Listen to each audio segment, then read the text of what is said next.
despite the bad times. She really loves you. Relationships are a two-way street. You're resolved to always be there for her.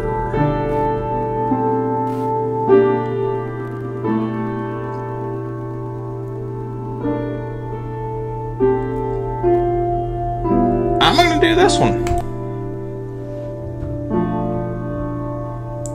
I think they have Comcast. It's still loading. This is far from the first time you would have had this conversation with her, and it's one that plays out in the very same way every time. You explain your fears of being worthless. She tries to tell you that she doesn't see you that way. You insist that she is biased or just being nice to you because she's your girlfriend, and she gets frustrated. It never resolves, nothing new is ever said, and rarely do you feel reassured by it. Occasionally, she tries to broach the subject, trying to discover why you feel like this about yourself. This always makes you feel nervous. You're sometimes convinced that the only reason she's still with you is because she doesn't know how awful you really are. As time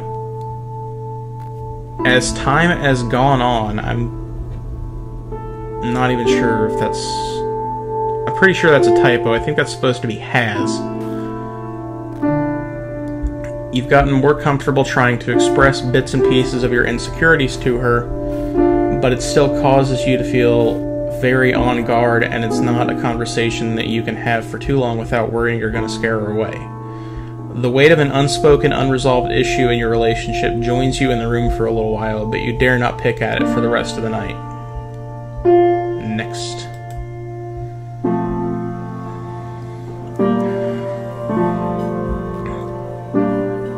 It is a breezy Sunday afternoon. You've allowed Amanda, an old friend from school that is in town for the weekend, to talk to you into leaving the house for coffee and catch-up. You meet her in a small cafe and talk about what you've been up to since the last you've seen each other. And you can't help but feel like they are a lot more accomplished and interesting than you are while listening to them talk about life after school. When it's your turn to brief them on your activities, you feel anxious and ashamed and give a very abbreviated version.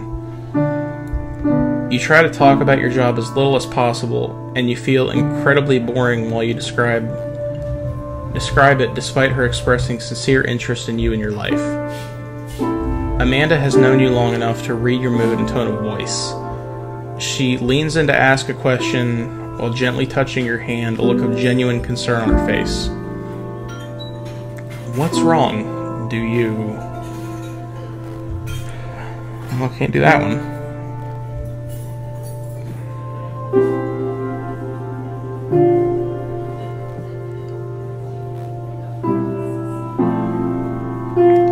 Let's see. Try this one. Though you find it hard to lay out how you're feeling lately to other people, you decide to test the waters on opening up to Amanda. She's always been easy to talk to, and you feel it's possible that she might be understanding of what's been going on with you, even if you think it doesn't make sense sometimes. You begin to dance around the subject, dipping your toe into the pool to test the water. Surprisingly, she catches on quickly and is even able to guess what you may say next. She asks the right questions, leading you to elaborate on your emotional state. You apologize profusely the entire time, feeling like you're being obnoxious, but she reassures you that you aren't burdening her. Amanda reveals to you that her mother suffers from clinical depression and that she has spent many nights talking her through very similar feelings. She mentions that therapy and medication have helped her tremendously and suggests you give it a try. You fight it and feel somewhat like a charity case, but then she tells you that she'll get the number of her mother's therapist and email it to you as soon as she can.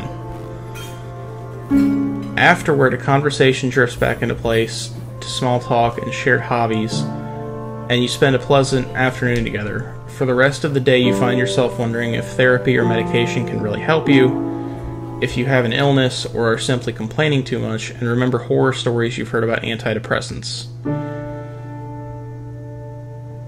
This is true. I've heard a lot of bad things about antidepressants, but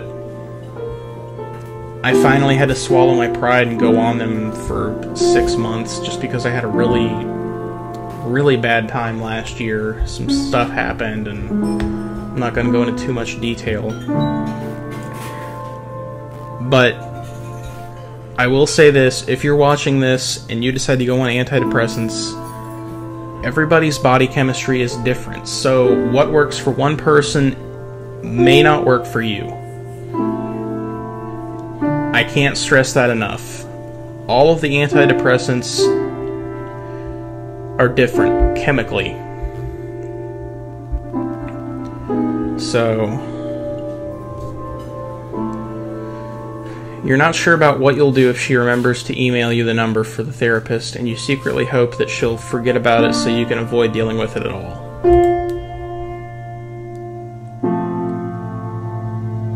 Is that a window? I don't know what the hell that is.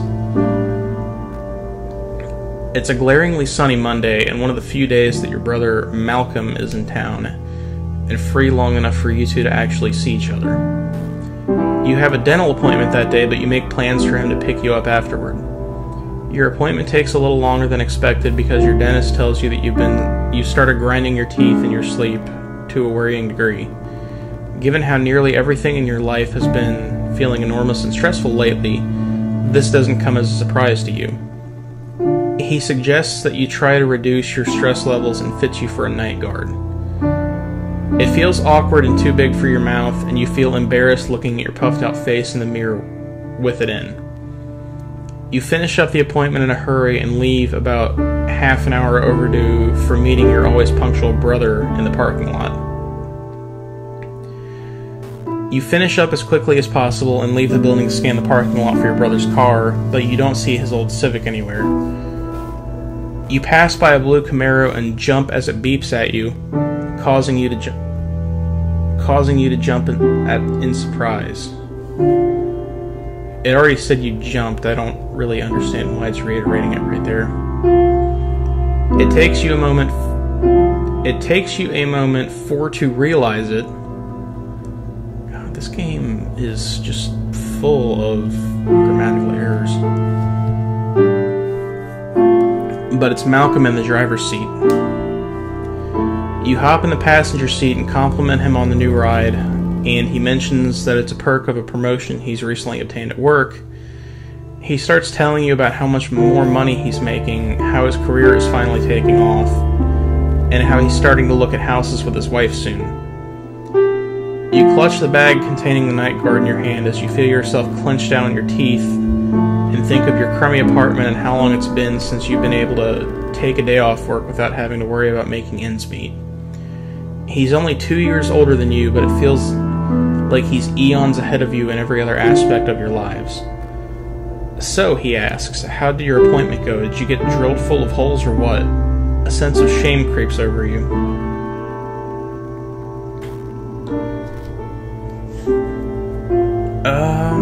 I'll tell him about the night guard.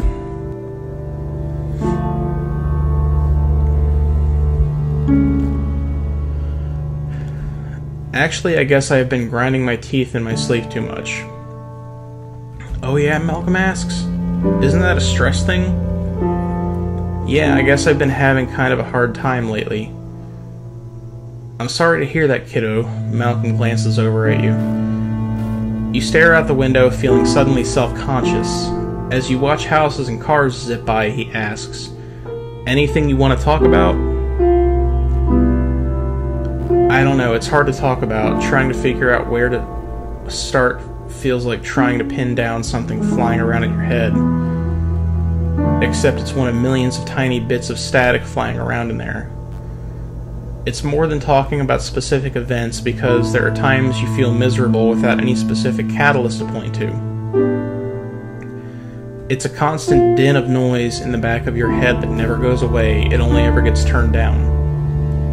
You try to explain all of this to Malcolm, and he asks a lot of questions without judgment in an effort to help you give words to this jumbled up mass of negative emotion. The two of you end up getting takeout and going back to your place and talk late into the night. Your kitten takes a liking to him really quickly, and despite the serious conversation going on around her, She rolls around between the two of you. After a long back and forth, he asks, "Is there anything I can do to help you with this? Don't tell Mom, okay?" "Yeah, she wouldn't get it," he replies with a slight laugh. "Does talking about it help?" "Sometimes, kind of." Talking about it does help. You just have to find... I wouldn't necessarily say you have to find the right person, but... you get it. "Well, okay, know that you can call me anytime you need." He rests one of his enormous hands on your shoulder. "You'll get through this, kiddo."